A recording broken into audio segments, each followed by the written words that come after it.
Hey guys, in this video I will show you how I painted my Vanari Wardens for the Lumineth Realmlords from Games Workshop. First, after you construct the miniatures, they need a little bit of work for some mold lines. They're not bad, but there were some on the clothes here and on the edges of the spears. I'm going to be airbrushing these a little bit, so in order to get a nice smooth area, I just run the knife over any mold lines. And I added some slate rocks to the ground. If you haven't used slate yet, I really recommend them. They create some really convincing bases for flat rocks rather than using pebbles or something like that. And you can buy a set or find them outside and then smash them up to the needed size. Or you can also use bark as a good substitute too. And once I glued some rocks on most of the bases, I used Vallejo earth texture to create the ground. So I just paint that right up until the model and all the way up to the outside, and I layer that quite thick. So it creates a convincing mud ground texture. And once that's dry, I then give it a prime with light grey.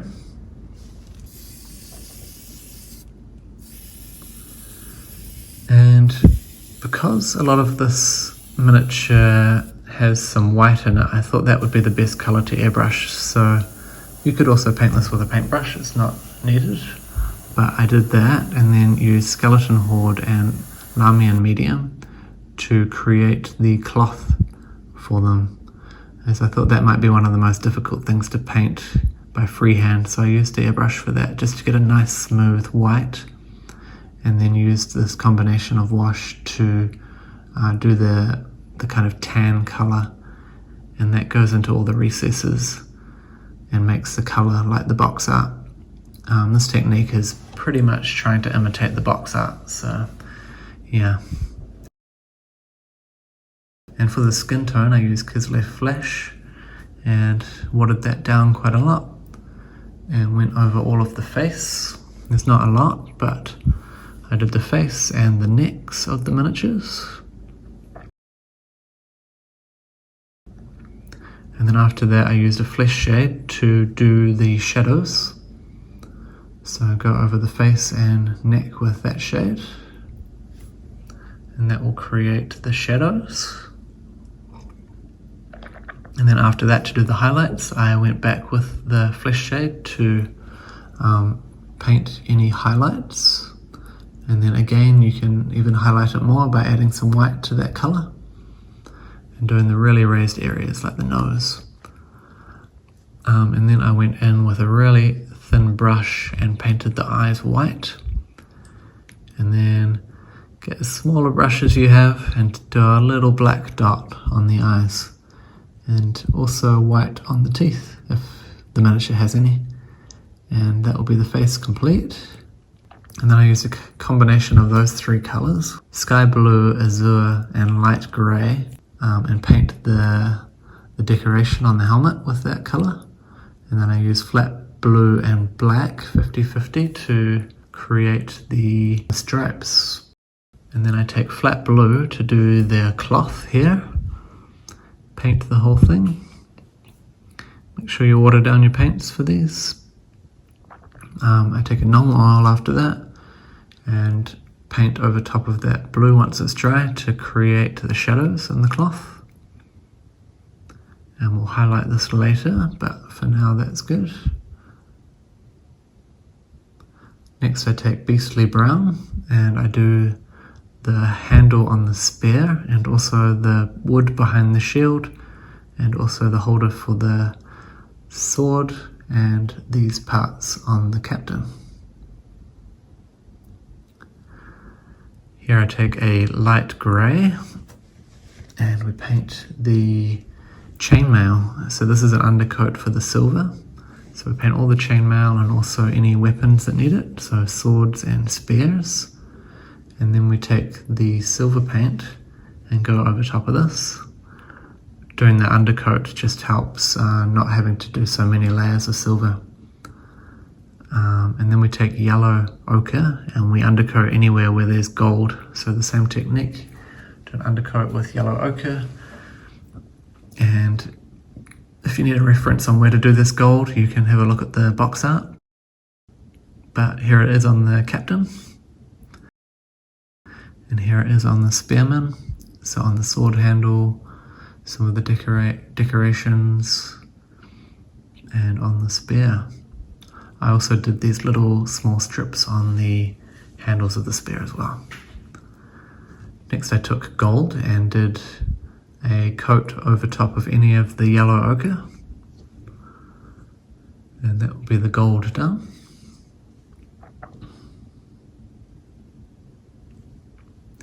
Then I took Skeleton Horde and I just did some accents around the outside of the cloth here.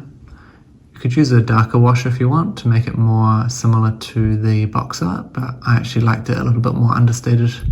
So I just used Skeleton Horde. You could use Agrax Earthshade or something if you wanted to make it darker. But I did use Agrax Earthshade for the shadows around these edges. So this part is probably the most time consuming of this painting. We have to go around all of the edges here of the armor pieces. And if you do Gundam, this is called panel lining. So basically you take a small amount on a very thin brush, and then in the recesses we paint that wash into them, and the liquid kind of sucks into that gap and it creates a line. And you want to kind of put your brush on the areas that we're going to paint over later. So any of the raised areas, it doesn't matter too much if you go over. But as you can see here, I'm kind of painting over the raised areas because we're going to paint them later. What you don't want to do is paint over the white areas and the recessed parts because we're going to have to paint over them later. So it will save you some time later. But as you can see, there's lots to do.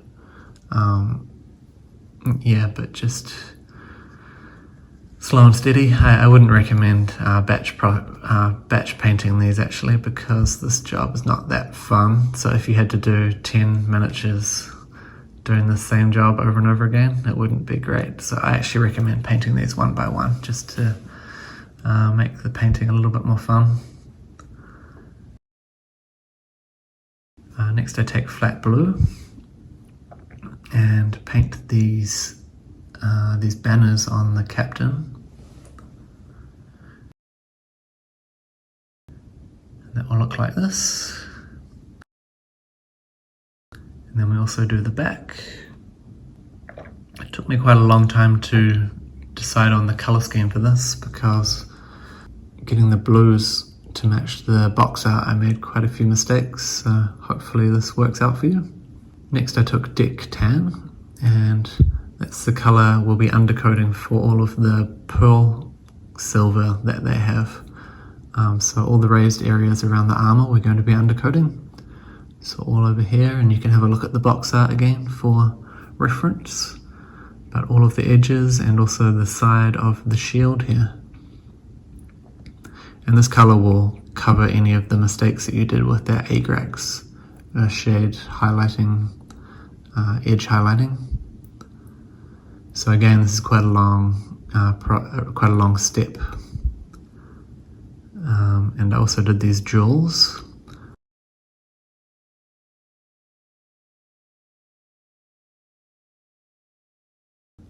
Here you can see I have a reference printed out. Sometimes I like to print out the things I'm working on so I don't have to look at my phone while I'm painting. And I keep my notes on there as well too. And then this is how I make that pearl colour. So I take 50-50 silver and gold, and it creates quite a nice silver colour with a hint of gold, almost like a white gold. And I go over top of the Deck Tan that I did earlier. So all of the highlights, all of the edges of the armour, and the side of the shield as well. And then I take flat red and we do the handle of the swords. And then leather brown and we do the leather shoes. And we also do the leather gloves and also the straps for the shield. As you can tell, this is quite a long video. I think I took close to 100 clips for this, so these guys aren't easy to paint. And here I took some skeleton horde and contrast medium and just made a light wash to fill in the gaps on the captain. Then a mix of black and flat blue to do the symbols on the shields. Make sure you do the sides of the symbols here too. And then I took yellow ochre and we are doing the edge of the gem on the captain's helmet. And then once that's dry, coat it with gold.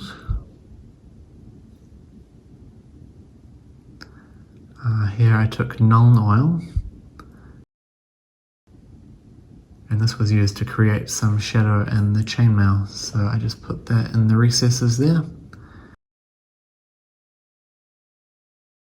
And also the blue tassels.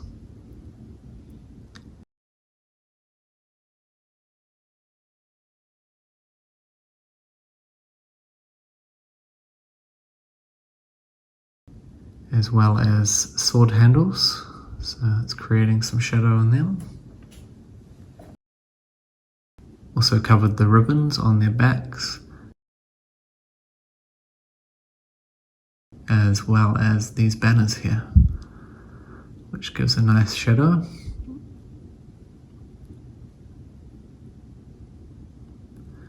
Next I took some Lamian medium and a mix of pink and purple and really watered this down, so used lots of Lamian medium just to create the pinks of the gems on their helmets and also the lantern here. So those are undercoated with white and then a really washed down pink wash. And then I took Agrax Earthshade to cover the brown parts, so on the sword holder and then the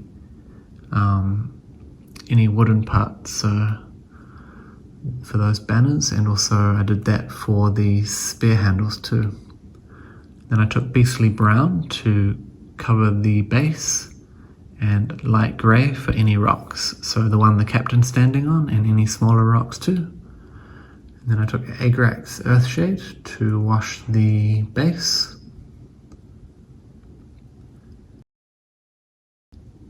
And here I'm just doing the outline for the outer parts of the lantern.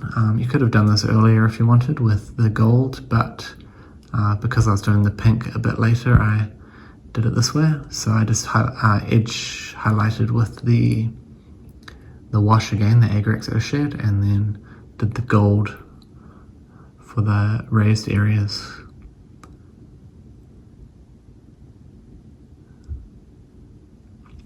Then I took some more Nuln oil and wash any rocks as well as any smaller ones. And then I took Flesh Shade to coat any gold. So just wash all of the gold pieces and that will make them look nice and shaded. This is a really nice wash colour for gold, so you can see here it makes a very convincing gold shadow.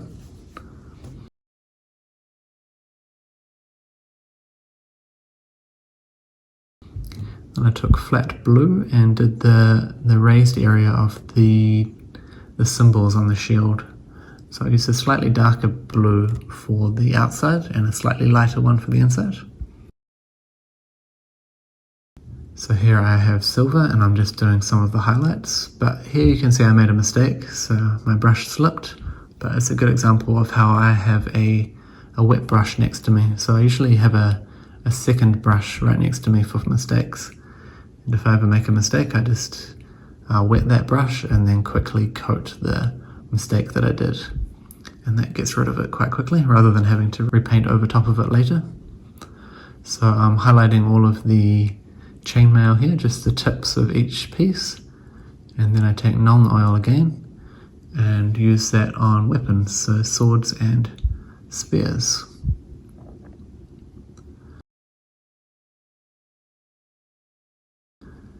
And here we have another wash just for around the edge of the captain's head here, just to separate some of those feathers and the metallic parts.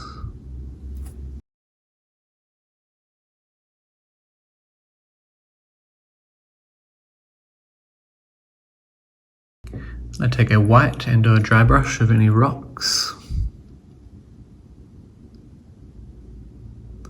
Make sure not to overdo it. And then I take Skeleton Horde and wash any grass or wheat that's on the base. Those were just undercoated with white. And now it's touch-up time, so I take a watered down white and we do all of the edges that are white, and any mistakes that you've made, cover up with that, as well as doing some highlighting. And then I take this to highlight the red, and then Stonewall Grey and Beastly Brown to highlight the leather parts. So I just do the raised areas of the shoes and also the fingertips, as well as any leather straps there are. So just do the areas that the sun would hit. And I took flat blue and white to do the highlights of the stripes on the helmet, and also any tassels, as well as I do a highlight on the symbol on the shield, so just the top areas, add a little line. And then the ribbon, do the same thing.